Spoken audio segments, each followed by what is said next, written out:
On continue donc.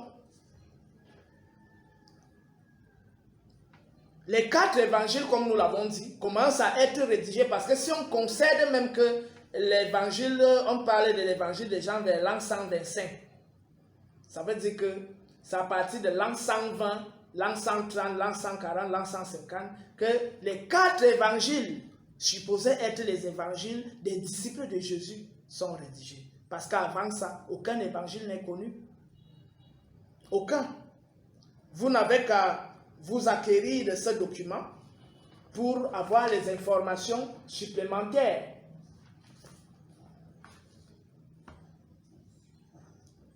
Donc, les 4 évangiles sont rédigés très tardivement, plus de 100 ans après sa mort. Donc, cela nous amène à comprendre que toute religion n'est que le fruit d'une culture et toute religion garde l'empreinte cosmologique et idéologique de sa culture originelle.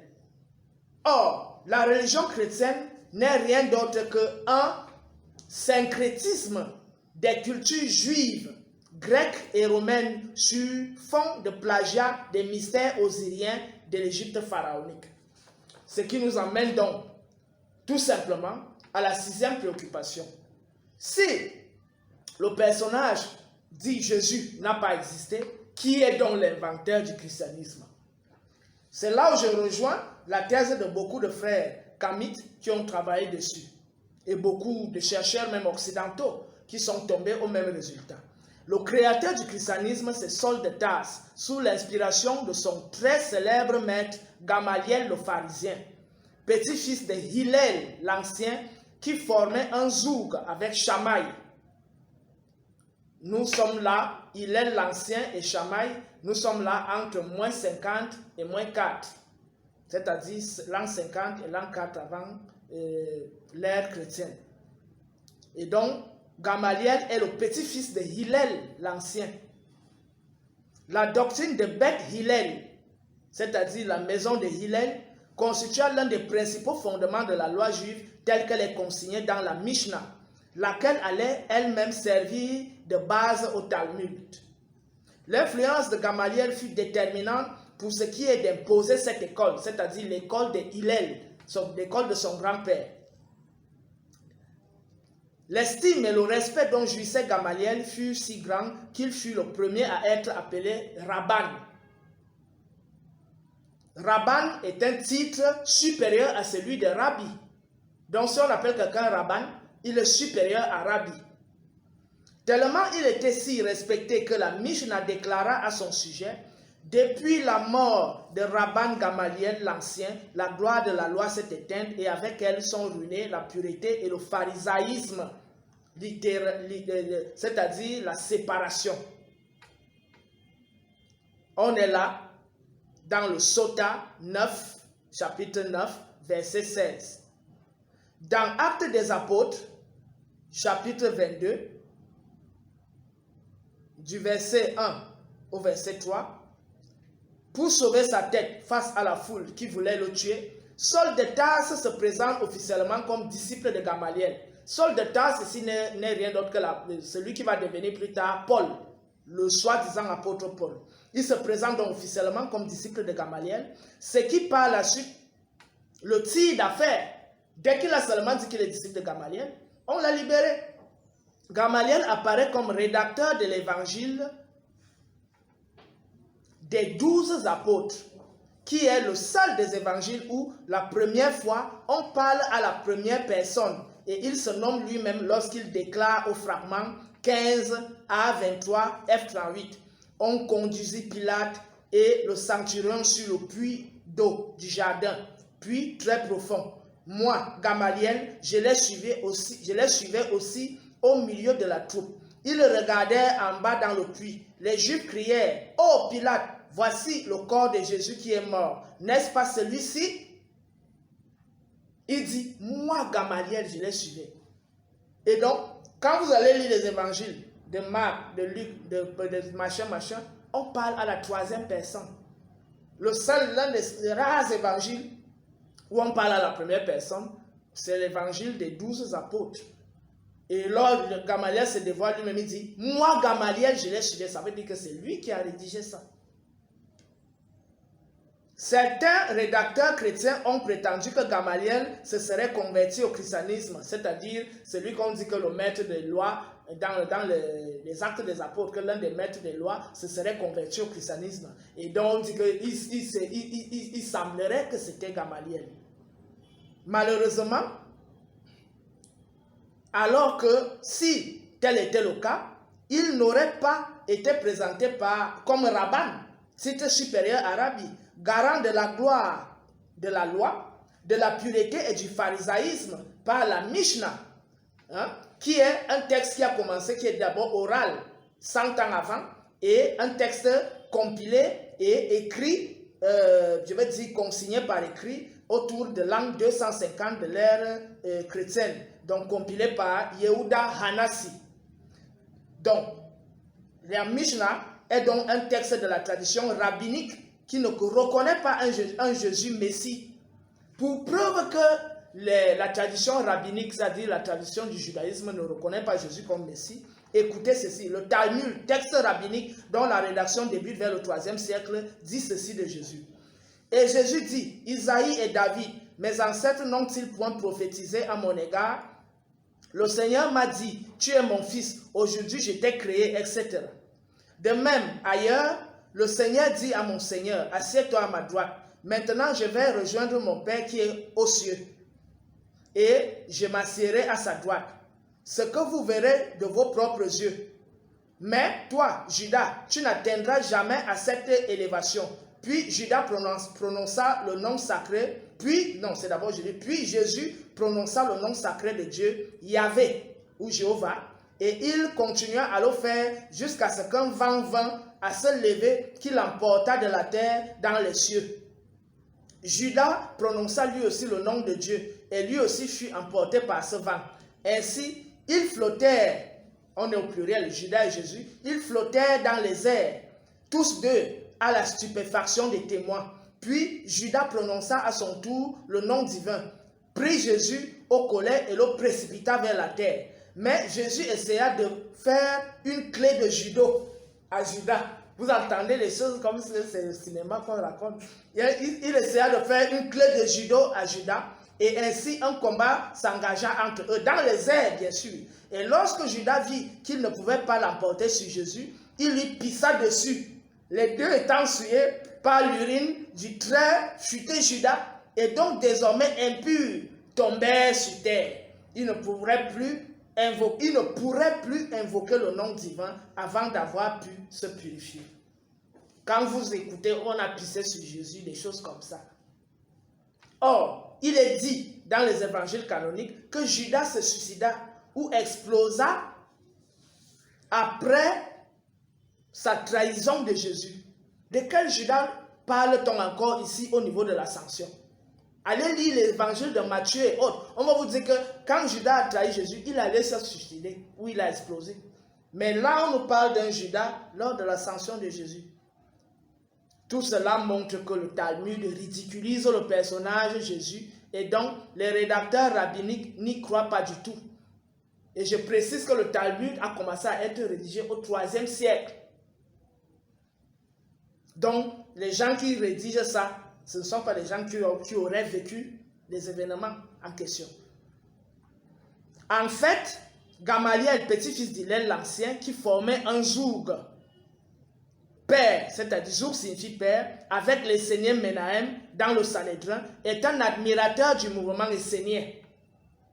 En effet, Menahem présidait le culte hébraïque au Sanhédrin avec Hillel l'Ancien. Mais après le départ de Menahem, qui alla au service de son ami d'enfance, le roi Hérode, le Grand, en tant que son conseiller, Shamaï le remplaça pour désormais former un zoug avec Hillel l'Ancien. Mais ces deux ne s'entendirent plus. Voici ce que dit le Talmud à ce sujet. Hillel était d'accord avec Menahem. Menahem est parti, Shamaï est arrivé et ils n'ont plus été d'accord.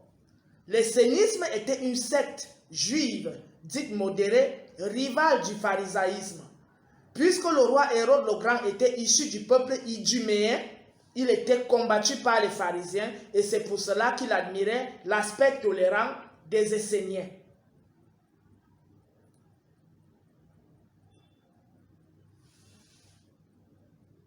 Donc, on constate une chose ici, c'est que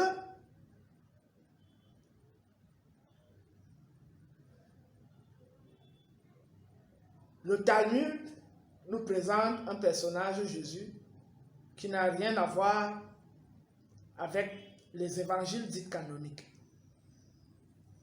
Et le Talmud le ridiculise même puisqu'on lui a pissé dessus. Et les gars, ils étaient même en train de faire des clés 14 dans l'espace, lui et Judas. Et pourtant, les évangiles nous disent que Judas est allé se suicider après avoir trahi son maître. Et là, nous sommes au niveau de l'ascension, malheureusement. Ce qui est contradictoire. Donc, Gamaliel, donc petit-fils d'Hillel l'Ancien, qui formait un zouk avec l'Essénien Menahem dans le Sanhédrin, est un admirateur du mouvement essénien. Parce qu'à l'époque de son grand-père, Menahem formait une paire, c'est-à-dire un zouk, pour officier le culte au Sanhédrin. Il formait ce qu'on pourrait appeler un couple. Donc, Gamaliel a gardé en esprit l'admiration que son grand-père avait vis-à-vis de Menahem l'Essénien. Et il est normal que Gamaliel plus tard continue d'envier les Esséniens.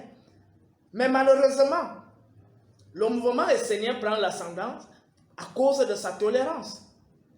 Et donc Hérode le Grand, qui n'est pas d'ascendance de la lignée royale, et qu'il est plutôt d'origine iduméenne, c'est-à-dire un peuple toujours juif. Gamaliel, étant donc cet admirateur des Esséniens, et y compris le roi Hérode, qui est un grand admirateur des Esséniens à cause du fait que, issu des Iduméens, il n'est pas accepté par les pharisiens. Et n'étant pas accepté par les pharisiens, qui ne le reconnaissent pas comme étant issu de la lignée royale, et donc qui le méprisent et le combattent, il se rattache donc aux Esséniens. Et c'est la raison pour laquelle, en même temps que Gamaliel a de l'admiration pour les Esséniens, en même temps il commence aussi à regarder les Esséniens comme des concurrents qui se sont alliés au roi, des concurrents des pharisiens. Voilà donc le dilemme qui se passe dans l'esprit de Gamaliel. Il admire les Esséniens du fait que Menahem l'Essénien a officié le culte au Sanhédrin avec son grand-père. En même temps, il commence à voir l'essénisme, le mouvement essénien comme une menace parce que ce mouvement s'est allié au roi, que eux ils combattent. Il fallait bien placer ça pour que nos spectateurs le comprennent très bien, que ce soit clair dans leur tête. Donc, c'est pour ça qu'il était important de préciser ce point-là.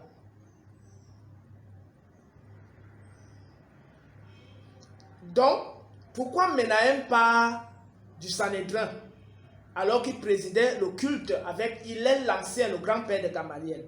En effet, Menahem présidait le culte hébraïque au Sanhédrin avec Hillel l'Ancien, mais après le départ de Menahem qui alla au service de son ami d'enfance, le roi Hérode le Grand, en tant que son conseiller, ça veut dire que Menahem a donc privilégié le service auprès du roi que de continuer de présider le culte au Sanhédrin aux côtés de Hillel l'Ancien. Et c'est ainsi qu'il fut remplacé par Shammai. Mais lorsque Shammai est arrivé, il ne s'entendait plus avec Hillel. Donc, Shammai le remplaça pour désormais former un zouk avec Hillel l'Ancien, mais ces deux ne s'entendirent plus, c'est-à-dire Shammai et Hillel ne s'entendirent plus. Voici ce que dit le Talmud à ce sujet. Hillel était d'accord avec Menahem. Menahem est parti, Shammai est arrivé et ils n'ont plus été d'accord. Ça veut dire que Hillel était flatté par les élans spirituels de Menahem l'Essénien. Et c'est pour ça qu'ils s'entendaient bien. Lorsque Menahem est parti, Shammai est entré. Shammai apparemment était très rigoriste, intolérant. C'est donc ainsi qu'il ne s'entendait plus avec Hillel. Par la suite, l'essénisme, il faut le préciser, était une secte juive dite modérée, rivale du pharisaïsme. Puisque le roi Hérode le Grand était issu du peuple idjuméen, comme je viens de l'expliquer, il était combattu par les pharisiens et c'est pour cela qu'il admirait l'aspect tolérant des Esséniens. Flavius Joseph dans Antiquité judaïque nous informe que Menahem l'Essénien avait rencontré Hérode le Grand étant enfant et lui avait prédit qu'il allait devenir roi, bien qu'il n'était pas d'ascendance royale. Bien que Hérode ne fût pas d'ascendance royale, Menahem lui prédit quand même dans leur enfance que Hérode allait devenir roi et ce qui se réalisa. D'après Hégésippe de Jérusalem, cité par Pierre-Antoine Bernheim dans Jacques, frère de Jésus, dans son ouvrage Jacques, frère de Jésus, publié aux éditions Albin Michel en 2003, à la page 333, Menahem aurait accepté de jouer un rôle de ministre afin de pouvoir annuler les décrets contre l'étude de la Torah. Il faut donc préciser cela. Pourquoi est-ce que qui voulait annuler l'étude de la Torah? C'est Hérode, puisqu'il n'y a qu'un roi qui est capable d'opérer des décrets, comme aujourd'hui les présidents. Donc, comme Hérode était combattu par les pharisiens, il a donc voulu faire obstacle au mouvement du judaïsme, en déclarant donc l'arrêt de l'étude de la Torah. Mais comme Menahem était fidèle à sa tradition, il a dit que bon, en fait, on comprend très bien que Hérode voulait que Menahem soit près de lui pour lui servir de conseiller. Et donc, comme Menahem a refusé, il fallait donc montrer que comme tu accordes plus d'intérêt à la religion, au judaïsme, et que tu veux continuer d'être aux côtés de Hillel, je vais donc annuler l'étude de la Torah. Et donc, ça fait que Menahem, sous pression, a décidé d'aller servir, de devenir ministre auprès du roi, de peur que Hérode le Grand n'annula l'étude de la Torah. Tout se clarifie à présent à nous, à savoir que c'est pour freiner l'influence essénienne croissante que Gamaliel le pharisien prend l'option de créer un mouvement qui lui ressemble, afin de mieux le rivaliser en semant la confusion entre les admirateurs et les adeptes de cette secte modérée. Donc, comme l'essénisme avait déjà pris faveur aux yeux des rois, et en même temps que Gamaliel avait de l'admiration pour l'essénisme devenait populaire. Et donc, comme Gamaliel a eu peur que le pharisaïsme meure ou disparaisse, il fallait donc semer la division, la confusion au sein de l'essénisme en créant un mouvement qui ressemble, qui est une copie, c'est-à-dire conforme à la religion essénienne, à la secte essénienne, à la philosophie essénienne. C'est pour ça que nous déclarons que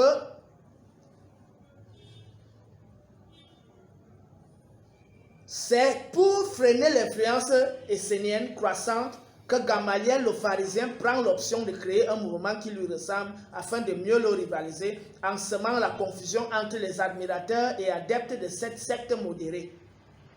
Donc il crée le christianisme pour semer la confusion et pour tuer le mouvement essénien.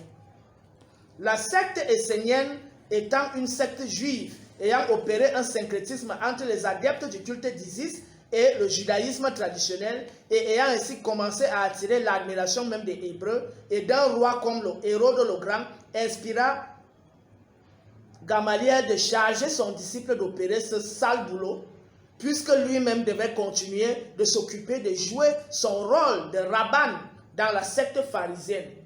Il faut préciser ici que ceux qui ont soutenu la thèse, certains frères kamites ont soutenu cette thèse, à savoir que les Esséniens étaient des Noirs et que c'était des Égyptiens et que les Esséniens pratiquaient le culte d'Isis. Il faut préciser une chose. Nous avons tous les manuscrits de Qumran. Je ne parle pas des manuscrits de la mer morte. Je parle des manuscrits de Qumran qui sont restés inédits jusqu'en 1999. Et le texte, le recueil de textes est intitulé The Dead Sea Scrolls Study, édité par Florentino Garcia Martinez et Albert J.C. Teixeira. C'est un ouvrage de 1386 pages et c'est un ouvrage qui a été édité en 1999. Et nous avons cet ouvrage. Si certains ont besoin d'entrer en possession de cet ouvrage, nous le leur donnerons. Et nous précisons que nous avons totalement parcouru cet ouvrage et on a constaté une chose, c'est que les textes des Esséniens ne sont rien d'autre que, ou tout au moins la philosophie essénienne qui se dévoile à travers ces manuscrits de Qumran, est une philosophie syncrétique, dont les Esséniens ont opéré un syncrétisme entre le culte d'Isis. En fait, les Esséniens, c'était une communauté juive qui vivait à Alexandrie, puisque dans l'histoire générale de l'Afrique, on précise que 3 peuples vivaient à Alexandrie. Les Égyptiens autochtones vivaient au sud, les Grecs vivaient proche de la Méditerranée et les Esséniens vivaient proche du lac Maroétis. Donc, ces peuples cohabitaient. On peut donc comprendre pourquoi les Esséniens ont été influencés par le culte d'Isis et comment la culture grecque a aussi influencé les autochtones égyptiens, y compris même les Esséniens et les peuples environnants. Donc, Flavius Joseph et Philon d'Alexandrie précisent que les Esséniens étaient des Juifs. Et cela est confirmé par les textes de Qumran, où on découvre qu'il y a les passages d'Isaïe, il y a les passages de Jérémie, les passages des prophètes anciens. Et donc, c'est toujours le culte judaïque qui est pratiqué, mais on a intégré les éléments du culte d'Isis. Donc, ce n'est rien d'autre qu'un syncrétisme. Nous avons les textes avec nous, et si vous en avez besoin, nous vous les mettrons à votre disposition. Donc, sur ce, il n'y a pas de débat. Donc, les Esséniens n'étaient pas des pratiquants du culte d'Isis.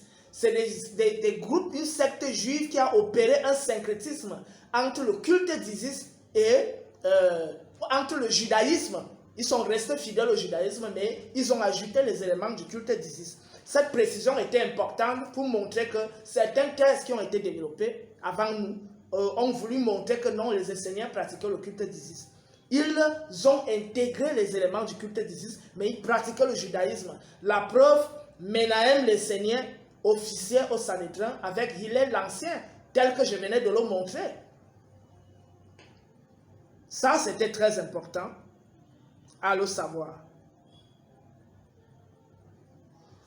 La secte essénienne étant une secte juive ayant opéré donc un syncrétisme entre les adeptes du culte d'Isis et le judaïsme traditionnel et ayant ainsi commencé à attirer l'admiration même des Hébreux et d'un roi comme Hérode le Grand, inspira Gamaliel de charger son disciple d'opérer ce sale boulot, puisque lui-même devait continuer de s'occuper de jouer son rôle de rabbin dans la secte pharisienne.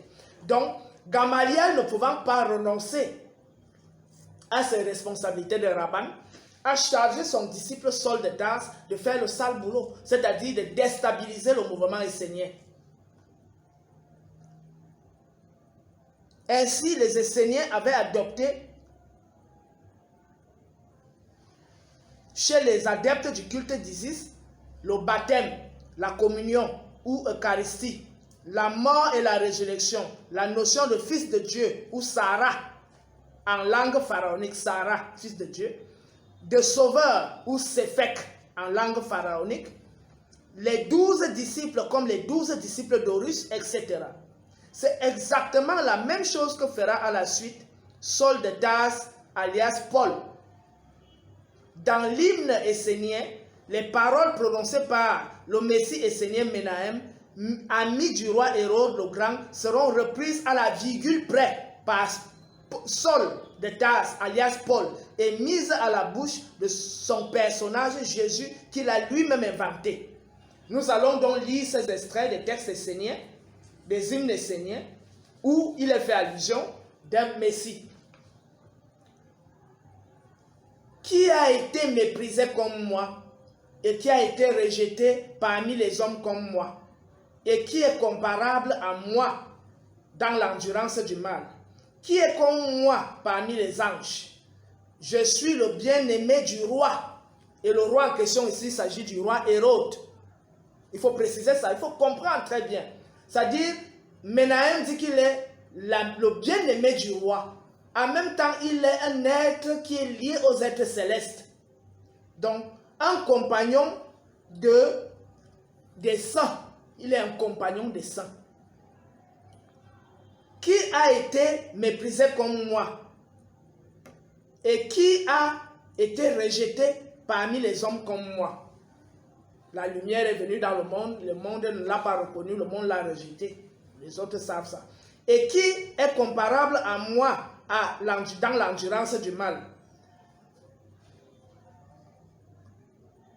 Un trône de pouvoir dans le conseil des anges. Aucun roi d'avant ne s'y est assis. Je m'assois dans le ciel. Comme l'autre dit, je suis à la droite du Père.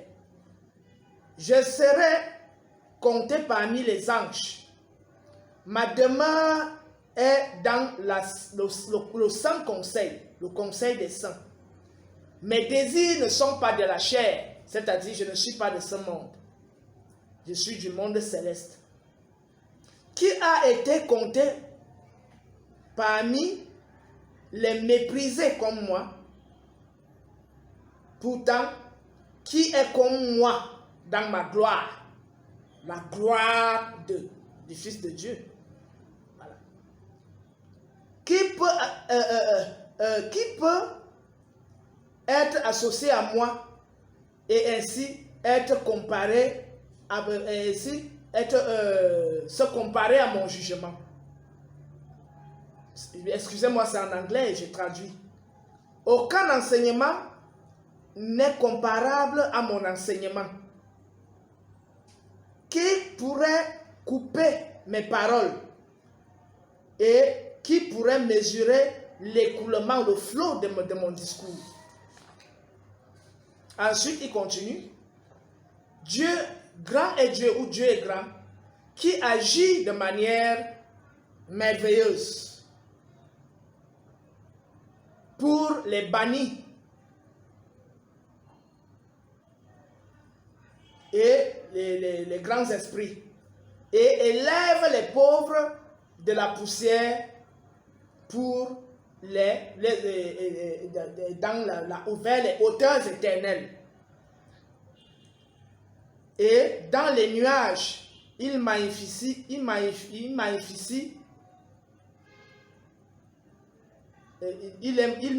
leur stature, et il est avec les êtres célestes dans l'assemblée de la communauté.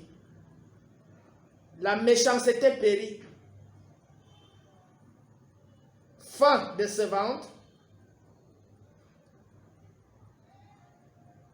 Il n'y a plus de perversité. La lumière apparaît.